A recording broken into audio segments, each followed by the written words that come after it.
feel that?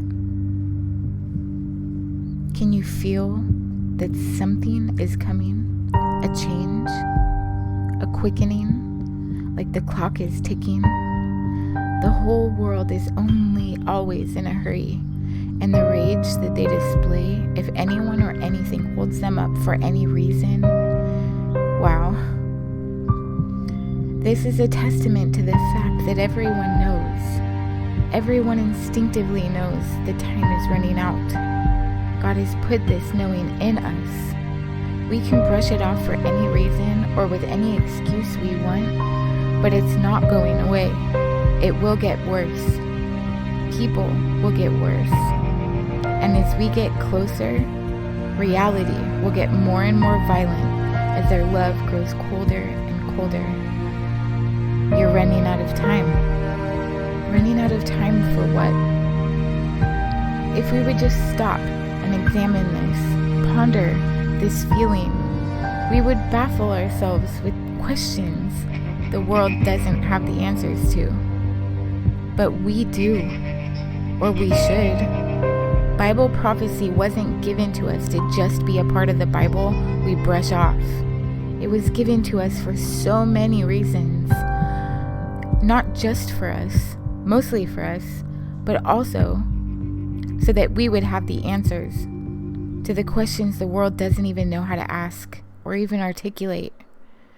I have seen news story after news story of horrible, unimaginable evils and things that I cannot even repeat. Something evil has taken over the hearts of humans, and we are supposed to just accept it as the new normal? I don't think so. I think we're supposed to fight against this. The darker the darkness, the brighter we need to let our light shine. But how can we do that when we are so focused on fighting with each other? So many of us get caught up in who wronged us or who hurt our feelings. We have completely forgotten our mission. We need to be aware of how little time we have left, so we stop wasting our time on things that don't even matter, that make no difference at all. From the petty arguments to the music in the church being a performance rather than worship, to changing the tempo in order to manipulate people's emotions so they feel something. This produces shallow faith, seeking a spiritual experience only. This is the form of spirituality prophecy predicts.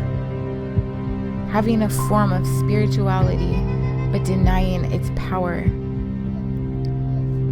To the fact that their Bible study groups are becoming some kind of spiritual popularity contest, I think all of this is due to the fact that the church has forgotten who we are and why we are here. We have forgotten what we did at first.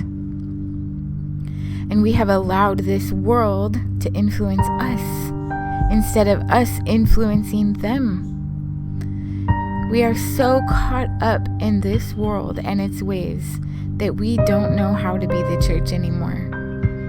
It's not supposed to be this way. So what did we do at first? Who are we supposed to be? What are we supposed to be doing? And how did we get so lost?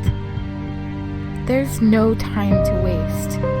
You were chosen to be here, now, for this time, for these times that the prophets wrote about, that the disciples and apostles marveled over, that scholars poured their entire lives into.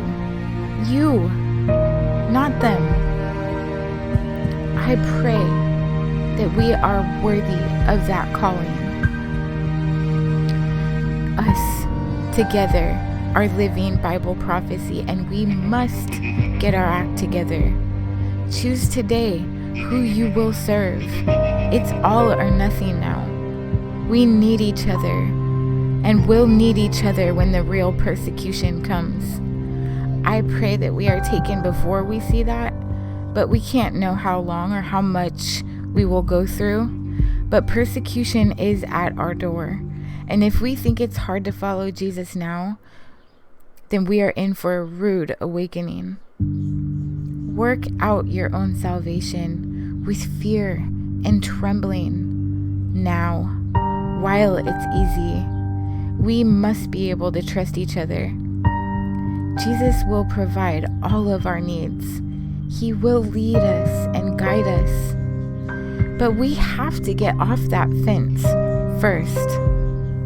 We need to spend our time within the church, building trust, working on a solid foundation, reading together, praying together, learning how to go deeper in our relationship with God together.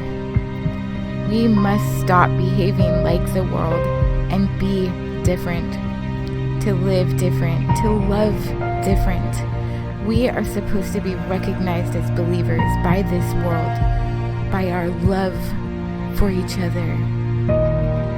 That does not mean that we leave each other in sin, or that we make excuses or justify sin.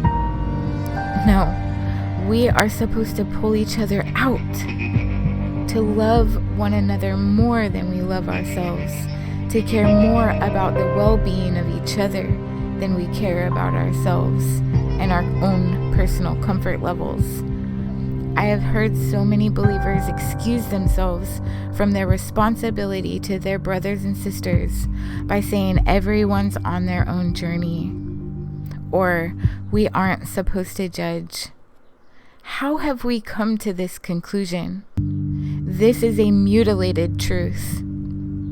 And everyone uses the woman caught in the act of adultery as an excuse to be complacent with sin. But they miss the entire message. Jesus had the authority and the absolute right to judge her. He is judge.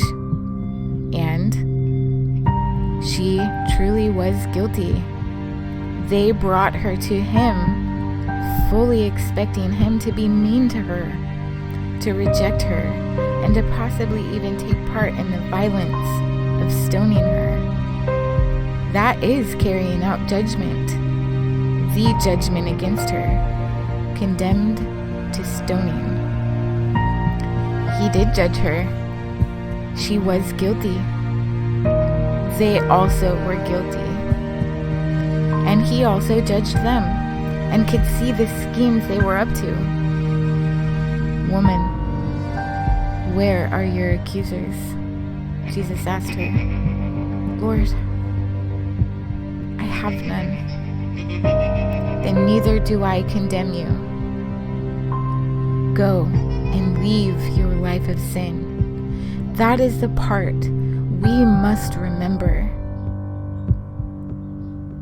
We will be judged by how we judge, by the same measure.